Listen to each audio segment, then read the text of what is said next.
Hey there, comic book community. My name is Joe, and you're watching 360 Comics. Another weekend and another call from my good friend, the Pawn Shop Guy. This time he tells me he has a bunch of 25, 30, and 35 centers, which means I know I'm getting some Bronze Age goodness. Stay tuned to see what I picked up.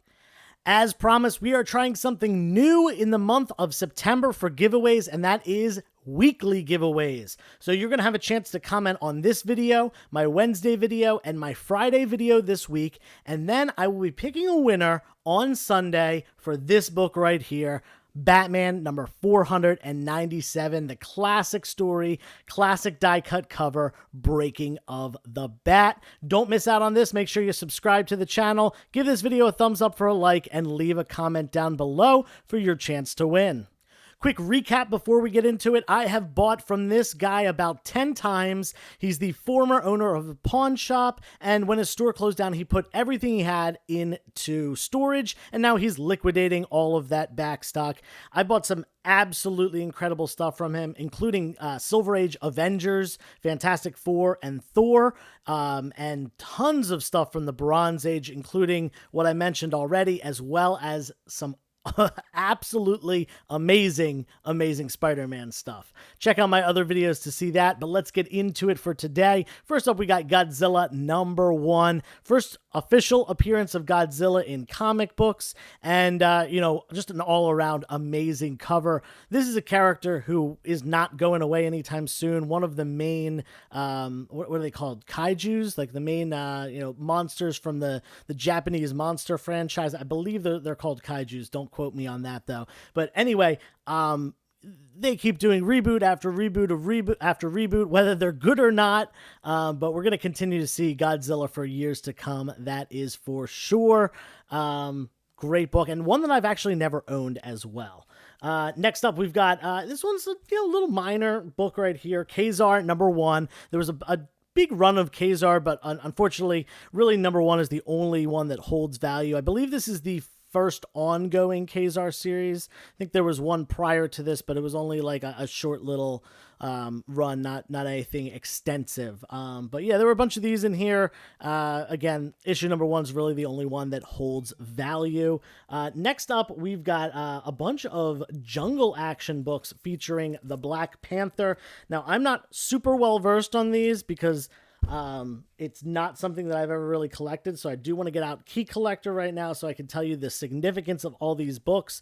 This one's really easy. It is the first appearance of Black Panther in the Jungle Action run. This is issue number 5, and in addition to that, it's also a reprint of the first appearance of Man-Ape, aka Winston Duke's character. What are they calling him?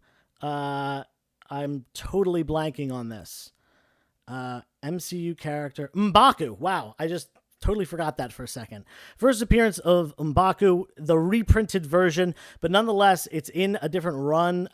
So this book actually holds quite a bit of value. Unfortunately, there was no number 6, which is the first Killmonger, but there was a number 7, which is the first appearance of a character named Venom, not Venom from Spider-Man, obviously, and it's the second appearance of Killmonger as well. Then there was issue number 8. This is a Black Panther origin story, an amazing cover, and the first appearance of Malice, who was a member of the Dora Milaje. And this, one of the coolest things about this book is that it actually has a map of Wakanda inside of it. So for those of you who are, Marvel Universe historians, this is definitely a great book to take a look at sometime.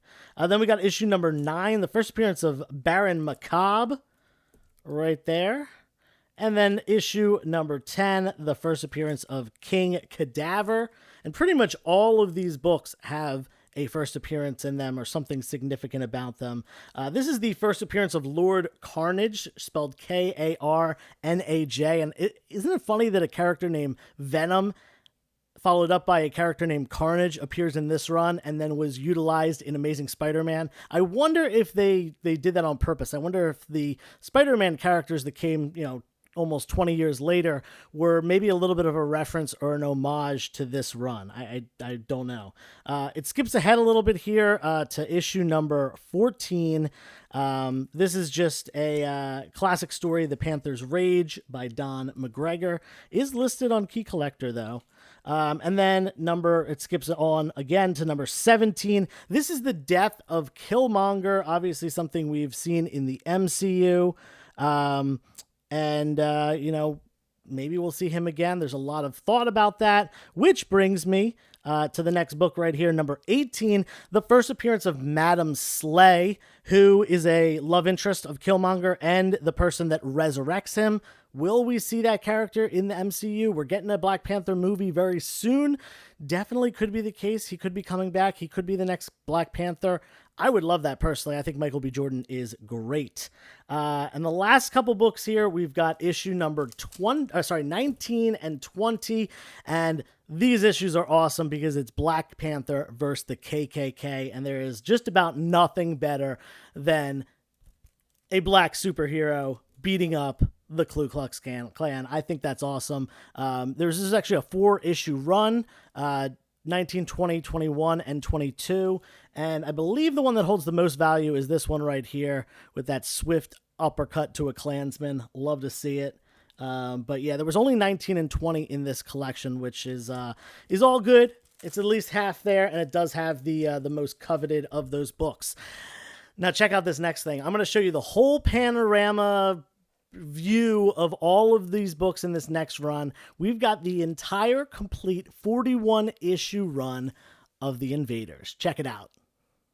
The Invaders aren't really something that I've read or really collected myself, but now that I have this entire 41 issue Bronze Age run in my possession, I'm definitely thinking about keeping it. I'm not really sure. Look at all of these amazing covers. So indicative of 70s comic art, and honestly every cover is a total banger, whether it's an action scene or showcasing a specific character. And just to have the entire run in high grade is really, really amazing. This guy keeps bringing me fire. And just to talk about a couple of the keys in this run, we've got Invaders number 1, their first official appearance. Great action shot war cover here. And of course, this was, these are characters from the Golden Age that, came out and were around during World War II. So a lot of this has references to World War II and the Nazis and things like that. We've got issue number 2 as well. I forget whose first appearance this is, but it is a first appearance. Issue number 5, which is a classic Jack Kirby cover. You can't go wrong with that. And it's got the Red Skull on it too. Definitely an awesome edition. Then we've got issue number 7. Now this one has some MCU potential. This is the first appearance of Union Jack, the original Union Jack, who does appear on the cover of the next issue. I didn't actually pull that one out, but yeah, it's a great cover for those of you who would want to look it up. That's issue number 8. And then issue number 14, this is the first appearance of the Crusaders. Great cover as well. All these covers are really phenomenal from this time.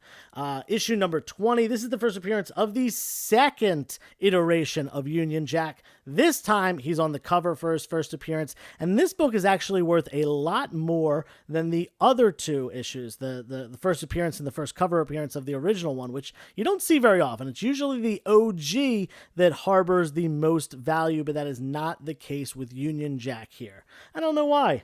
Number 23 is next. This is the first appearance of the Scarlet Scarab, who was seen in Moon Knight, a little bit different iteration of the character.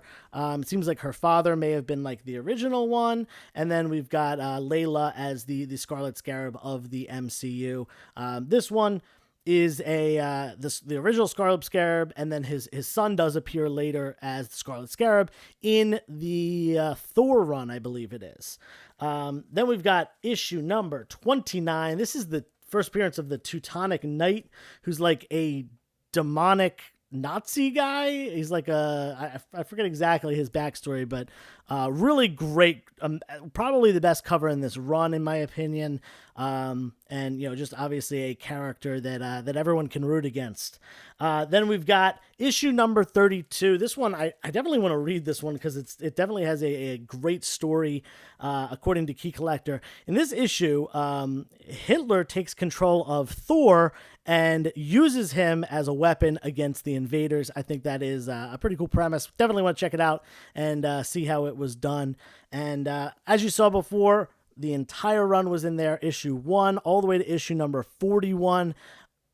Very stoked about this. Not sure if I'm going to keep it in the PC as far as the Invaders run goes. It is a full run. That's nice, but at the same time, it's not really something that I'm super into and collect, so I probably will let it go. And I looked up full runs, and it seems like high-grade runs are selling for around $400. Guess what? For this entire lot, I only paid $300, so just the Invaders books alone, I am up a little bit, and, the other stuff is just gravy on top. Out of the rest of the books, there's probably another $300 worth of value, $250, $300. So let's say 300. Let's go high here. 300 plus 400, $700 for my $300 investment. That's pretty good. Even if I go a little bit under that at 500 or 600, I still am making a nice profit, around a double up, we'll say. Yeah, that's about it for this video. I definitely look forward to getting more stuff from this guy. He keeps saying he's got more. So I'm going to keep waiting for his call, and hopefully I'll get some stuff soon. Thank you for watching. Remember, make sure you subscribe, give this video a thumbs up for a like, and leave a comment down below as part of our weekly giveaway. We're doing that for the entire month of September. And until next time, turn the page, wash your hands.